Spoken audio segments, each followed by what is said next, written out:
Right then, this is SchoolIP, which stands for School Improvement and Performance. It's a web-based application that deals with self-evaluation, improvement planning and performance management for staff within schools and colleges. I'm logged in here as a fictitious middle leader, and as such then I get to see certain information that's privileged to my role or my responsibilities within the school. When I'm logged into the software, I use a browser, and it works indeed with any browser, any device. We can log in from iPads, tablets, etc. using a simple internet connection. Now when you log into the software, you navigate to the home page, and there are a number of tabs on the home page. The first one is the tab all about me and my performance management, and I get some key headline updates as to whether my line manager has been blogging with me, whether I'm required to upload evidence against the standards, when my next observation is due, and also whether I'm required to upload evidence against each of my objectives.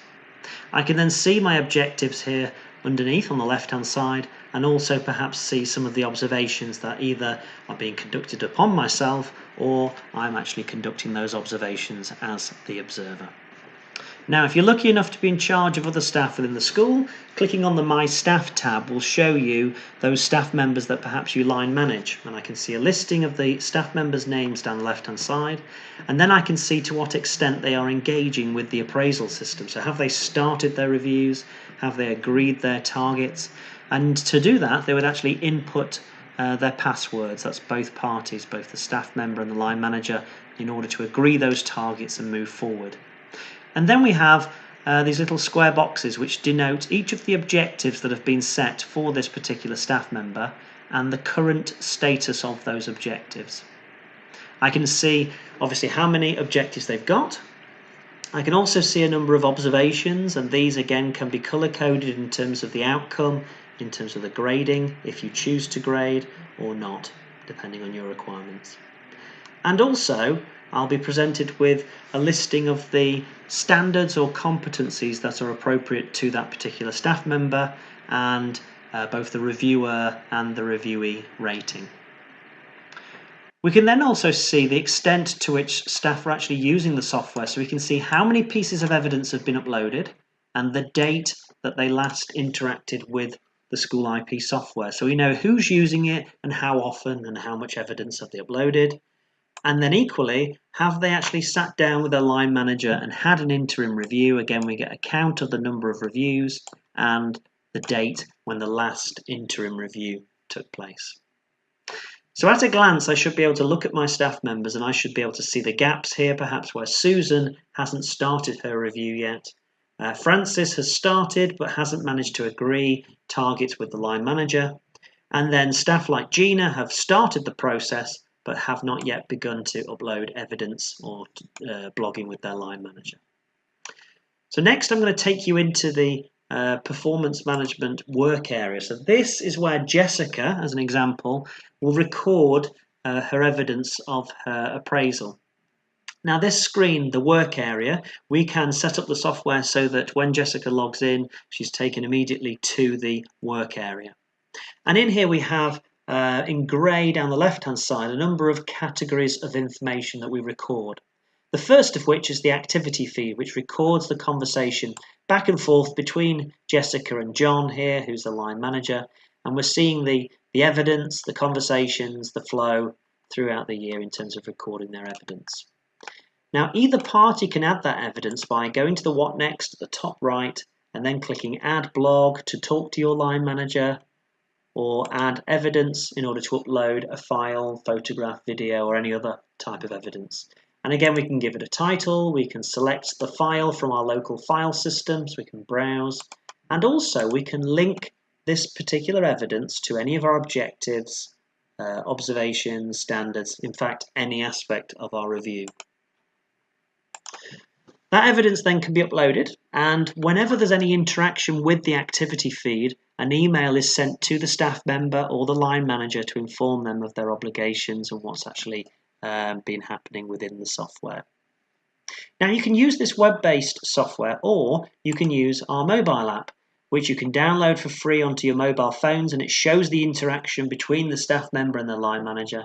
And in here as well, you can choose to add a blog entry using the pencil at the top, and also to use the camera on the device to take photographs and videos and upload those as part of your evidence. So this can be used, for example, to record lesson observations, or indeed to take photographs of students' work, marking, or assessment. I happen to have a video that's been uploaded, and we can then annotate these videos. So if I click on the annotations icon there, we can then start the video playing, and this is of a lesson where we've recorded perhaps some very poor behaviour within the classroom.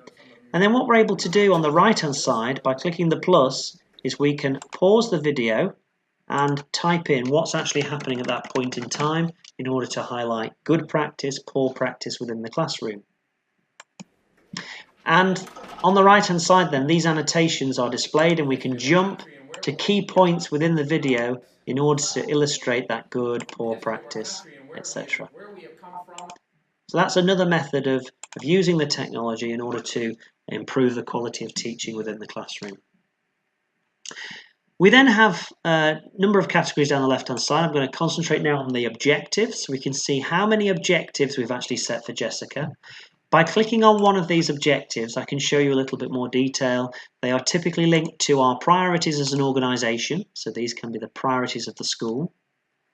They could be linked to the school development plan objectives, and or it could be a personal target, something that Jessica needs to improve as part of her own professional development. Now, typically within here, we would record or list the evidence that is required in order to illustrate feedback, and gives the staff member a bit of a heads up as to what sort of information is required. And if these are quite broad targets, we can break them down into a number of smaller actions or tasks. And indeed, you can have as many objectives as you deem necessary. You can also upload observations, learning walks, work scrutiny, any type of monitoring forms that you have. I'm going to click on my April observation here. This is an example of recording the quality of teaching within the classroom, and in here then we can choose from our descriptors whether we think the lesson is actually exhibiting outstanding practice, embedded or developing, and then recording our comments on the right hand side to say why we chose outstanding practice in that particular area. And in this way, observations, learning walks, work scrutiny, you can devise your own forms and questions, and then you can complete those on a laptop, an iPad, a tablet, and record the responses directly within the software. Beneath the questions, you also have some free text areas where we can record the comments, the strengths, we can identify areas that need developing, and also we can ask the teacher to comment, and then we can provide performance criteria gradings and or an overall grading for the observation itself. Now, if you don't grade or you use different grading criteria, you can change the language that's used within the system. So it's a fully configured monitoring system for your school.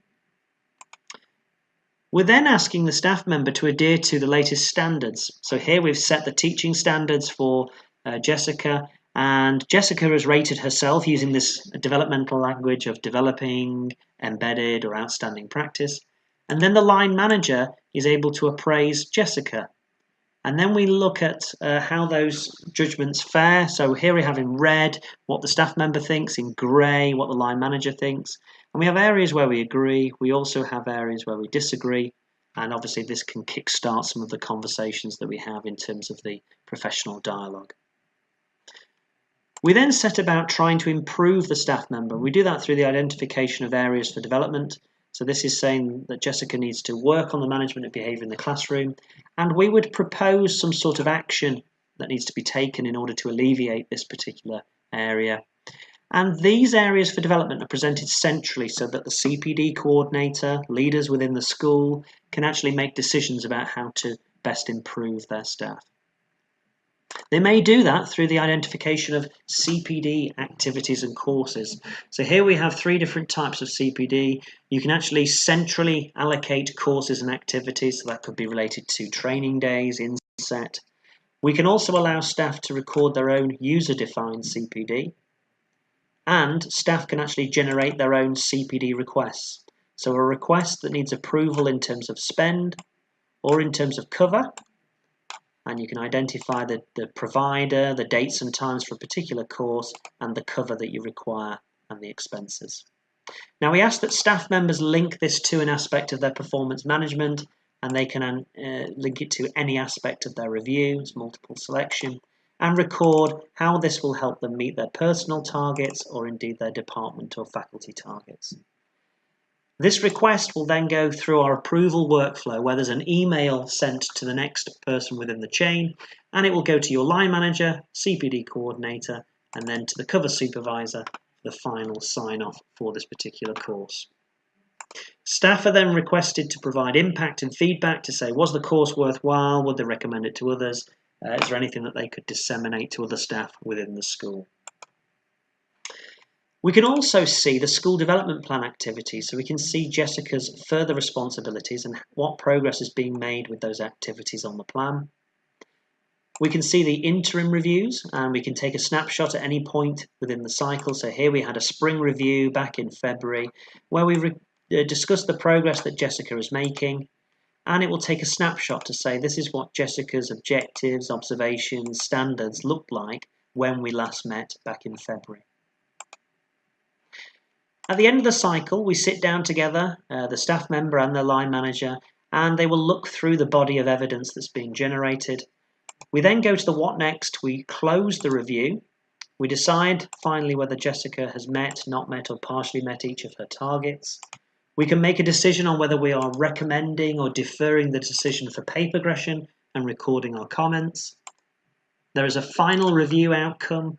I'm using the Ofsted gradings here, but indeed you can use any language you choose. And then finally, we both input our passwords so that we can close the review and cement those judgments within the software. So that's how a single member of staff with their line manager would be recording that professional dialogue and evidence throughout the year. Then if you have responsibility as a leader, as a middle leader within the school, you have access to the My Work section on the left-hand side. So I can see a number of reports. So here if I click on the Observations report, I can see the overall gradings for each of my observations, so how many were outstanding, embedded, developing practice. I can see a breakdown in terms of the performance criteria. I can see those outcomes. And at the bottom, I can see each and every single one of those monitoring forms that we have conducted. Anywhere where there's a table of data, you can export the data out as Excel, Word, PDF, and also I can anonymize the data, so removing the observer and staff member names so that we can share this with key stakeholders like governors. All of our reports you're able to filter at the top, so if I expand the filter bar, I can choose to use a particular form. So I want to see all the lesson observations, and maybe I want to see all of those observations in English and maths. So I can choose English, I can choose maths in there as well, it's multiple selection. I press search, and then it will redraw my graphs and show me currently where we are in terms of our lesson observations in English and maths. Now, were that a useful report, I could then save that filter so that we have a bank of reports that we could refer back to. So you can save your common reports in there. Now, within some schools, they don't actually grade their lesson observations, and so these pie charts here can appear blank. They're not showing an overall grading. So what we've done is we've gone down to the question level, so we can show a question breakdown for a particular form. And here we have each and every question and how the observer has responded against each of those particular questions. So then we can see, if we scroll to the bottom, we can see a percentage breakdown that says how much of our practice in terms of pupil progress is actually outstanding, embedded or developing at that particular point in time. We can then repeat this exercise perhaps towards the end of term so that we can then see whether we're seeing an improvement in the quality of teaching within the classroom. So that's our observations reports. The other reports work in a similar fashion. So here we have staff objectives where I can see who is meeting, not meeting, partially meeting their targets. And again, I can export those results, or indeed I can filter them down using the filter bar at the top. I can see progress with the standards. And this will show me what staff members think of themselves, how they've rated themselves, how the line manager has rated their staff members. And then an average across all of our competencies. We can show areas of strength and weakness within the school. And again, all of the data is shown below. And here again, I can use one of my pre-saved filters to filter it down to just simply show the teaching standards. And again, we can identify strengths and weaknesses within our staff. We have reports on pay progression, so who has been recommended, who's been deferred during this process. We can see the review period grading, so who's passed their review, not passed their review during this particular cycle. We can also see the CPD, which will identify what are the common themes, the areas for development, so we can filter by the common theme or the focus. And we can see the action that's being proposed by the line manager, and we can then go ahead and allocate a course or activity in order to alleviate some of those scenarios. We can also see the CPD requests, so we can see all the requests that are being made by staff, and we can see where it's got to in terms of the approval workflow. And then we can be approving or rejecting the course request on the right-hand side. There is finally a report of every single CPD activity and course. And what we're looking for in here, of course, is whether they've attended or not their particular course, and have they provided the feedback to say, was it worthwhile, etc. So that's the performance management element of the software. What I'll do next very quickly is I'll take you through the development plan. So within SchoolIP, we have 3 distinct levels within our development plan. We have the whole school priorities that sit at the top of the process, and then we're able to identify a number of key objectives for the whole school, or they can be departmental based. Each of these objectives, if I click on one, is broken down further into a number of tasks or activities that can be assigned to key personnel within the school, and they have dates and times for actually completing these activities. And the software will send email reminders to staff to inform them of their obligations on the day, so many days before, on the day, and every day afterwards until they do fulfill their obligations on the development plan.